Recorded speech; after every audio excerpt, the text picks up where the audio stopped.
Welcome to Kiraak TV. Vasantha Panchami రోజున సరస్వతీదేవి పుట్టినరోజుగా ఆ రోజున చాలామంది అక్షరాభ్యాసం కూడా చేసుకుంటూ ఉంటారు.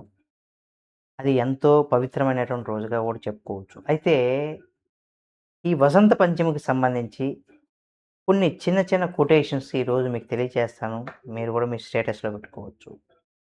స్కూల్ అనేది కేవలం స్కూల్ మాత్రమే కాదు. అది మన యొక్క జీవితాన్ని తీర్చిదిద్దేటువంటి జ్ఞాన ప్రయోగశాల అని కూడా చెప్పుకోవచ్చు. అంతే కదా! స్కూల్ అంటే ఏదో స్కూలు మనం పోవాలి, రావాలని కాదు. అది ఒక జ్ఞానాన్ని ప్రసాదించేటువంటి ఒక ప్రయోగశాల. ఇక వందనం చేయడం అంటే సంస్కారం. అంటే వందనం చేయడం అంటే ఒక సంస్కారం. చదవడం అంటే ఒక విధి. ఇక గెలవడం అంటే అది నీ యొక్క లక్ష్యంగా మనం గుర్తుపెట్టుకోవాలి. గురువు చెప్పే ప్రతి మాట ఒక విత్తనం లాంటిది. దాన్ని నీ మనసులో నువ్వు కనుక నాటితే అది నీకు ఒక మహావృక్షమై నీకు నీడనిస్తుంది. ఇక సరస్వతీ దేవి దగ్గర వీణ ఉంటుంది మనందరికీ తెలుసు. ఆ వీణ నీలోని ప్రతిభను నిద్రలేపేటువంటి ఒక హెచ్చరిక. ఆ శబ్దానికి అదని కూడా చెప్పుకోవచ్చు.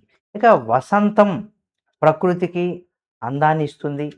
విద్యని విద్య అయితే నీ యొక్క వ్యక్తిత్వానికి వెలుగునిస్తుందని కూడా చెప్పుకోవచ్చు. ప్రపంచంలో నువ్వు దేనికైనా తల వంచొచ్చు. కానీ నీ జ్ఞానం ముందు ప్రపంచమే నీకు తల వంచేలా చేస్తుంది.